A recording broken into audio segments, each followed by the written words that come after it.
Good evening, humans. Tyrannosaurus Moth here, and tonight we're taking a look at the Super 7 Teenage Mutant Ninja Turtles Ultimates Shredder figure. If you saw my Leonardo review, then it's going to be mostly the same, but ish. If you haven't, please go check that out now. It'll probably be linked at the end of the video anyway.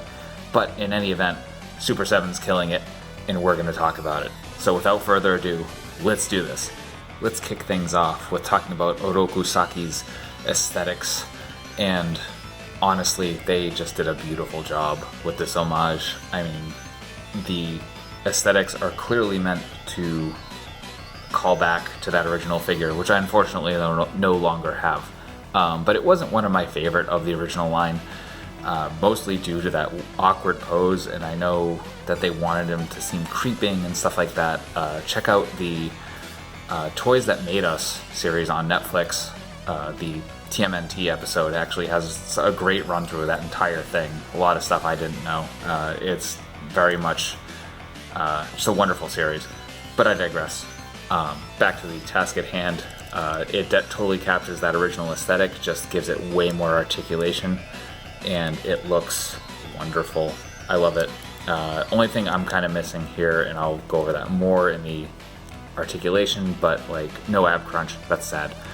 But everything else just spot on. Not only that, but they added some metallic paint to some of the spikes. There's a little bit in the helmet, and that's kind of made to pop versus this matte blue that you get through the majority of the helmet and the armor. Just wonderfully done. Every beat that was in the original figure is here. You even get like the cape. You get two capes here. Again, I'm going to go over that in accessories, but like it looks, this wired cape looks fantastic. You can get so much out of that, and as you can see, that's why I had it flaring out at the beginning, but it's beautiful. Can't think of anything else. Like, if you've seen the original figure or you have the original figure, like, this is gonna deliver on that and give you more articulation, and if you're like me, kind of give you a little more to play with and a little more satisfaction in the fact that it can do more and be more in your display. So aesthetics are top notch, and that's all I got to say about that. Okay, let's move on to one of my favorite things in figures and in life in general, and that is accessories. While Shredder doesn't come with as much as Leonardo and the other Ninja Turtles do, he still gets a lot of pretty good stuff, and Super 7 definitely didn't skimp. They're showing the love. I love to see it, and that's all that matters. So starting off, once again, as with Leonardo, you get your weapons rack unpainted, and that's awesome. I don't have the original figure, once again, to compare this to, but you can look it up online. It's there, and it's just wonderful. I love that they added this. It's a wonderful nod. And you get all of those painted, so you don't have to break that sprue, as it were. So you get your painted. I don't know the names of these weapons, and I feel bad that I should have actually looked this up, especially because I've been looking at these very weapons for almost 30 years at this point. I'm gonna go over my age right now. And finally ending on those shurikens. Fantastic. In addition to that, right now on, he has the wired cape, which I already said my love for. It's awesome. I love wired capes. Actually, this is the only figure I have with a wired cape at the moment. I want to learn to make my own, because there's definitely some figures I have that need them. But you can also have the plastic one, which is a little more static. Wow, that ruins the effect of what I just had. Y'all get it though. Yeah, this is gonna fit. You know, obviously not as dynamic, but totally works for certain poses, and it's an option. I probably won't use it, but love knowing it's there. Then we go into the hands. He doesn't have as many as the turtles. He has gripping hands for both hands. I have his left hand holding a sword. He has right hand for that as well. I have the splayed hand on his right hand, and you have that for the left as well. And then he has two fists, because sometimes you gotta punch someone, especially in martial arts. So you got that. Also in terms of weapons, he's got his sword, as I just pointed out. And finally, the severed head in the room. We have a alternate head, and this looks weird upon first glance to most people who either haven't grown up with the line or just didn't know. And that is the eyebrows painted onto the rim of the helmet. And that is a callback to the original figure, the very first release of the line, where they did this. This was the actual look of it, and it looks ridiculous.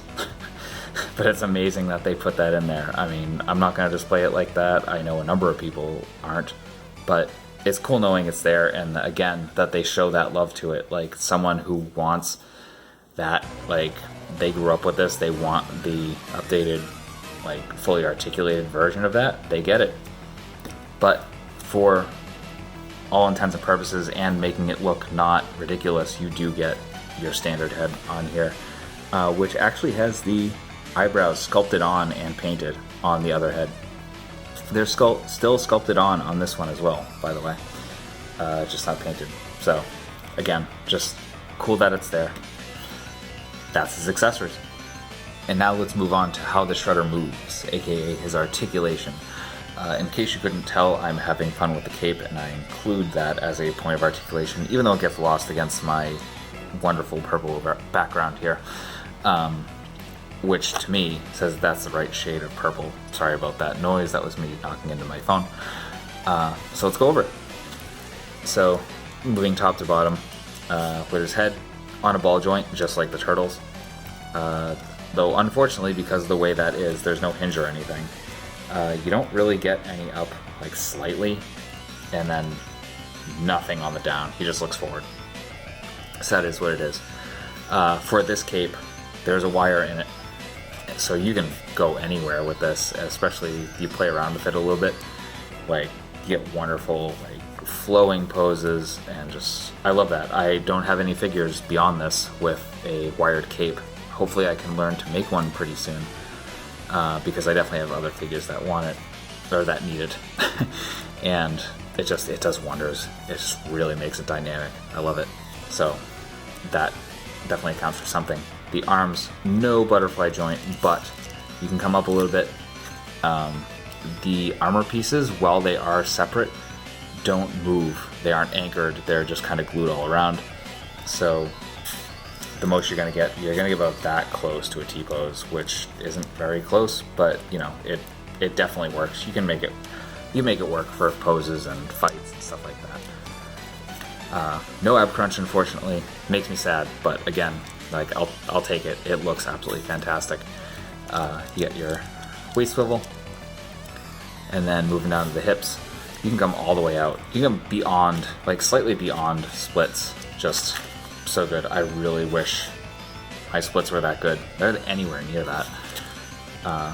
Moving on down, you get your thigh swivel because of the ball hinge that is at the hips. You get a single hinge at the knees, so you're not quite getting 90 because of the way they cut it. Totally fine. You can still make it work. It comes pretty far forward, a little bit of a hyperextend there, and you do get some rotation there. Coming down to the boots, you actually get boot swivel, which is kind of nice. Gives you a little more options.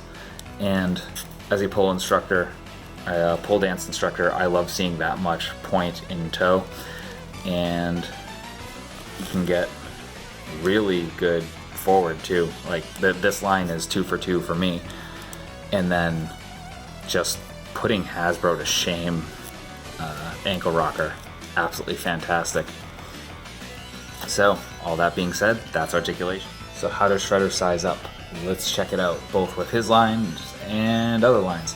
We're going to start off with, naturally, some turtles. The only ones I have are Leonardo. I'm one of those weird people, I just get the Leo stuff, again, just more cost effective, and it's my favorite turtle. So we're going to start off with the same line, so our Super 7 Leonardo. Fantastic scaling there. Super 7, again, killing it. And then let's look at the NECA movie Leonardo, which actually still scales well. They look great. So that's those. And move on to the ones I always do, pretty much always second to Marvel Legends, both male and female bucks. So there you go.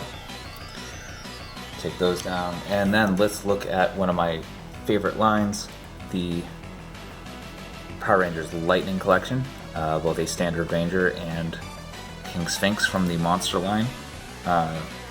So while the Ranger doesn't line up quite as well, King Sphinx really does. I mean, that works. To me, it does anyway. And actually, let me leave King Sphinx there, and let's look at the Legacy line from Power Rangers. Look at our metallic Red Ranger, and that actually scales pretty well. This would work. So, keep that in mind. Take those down.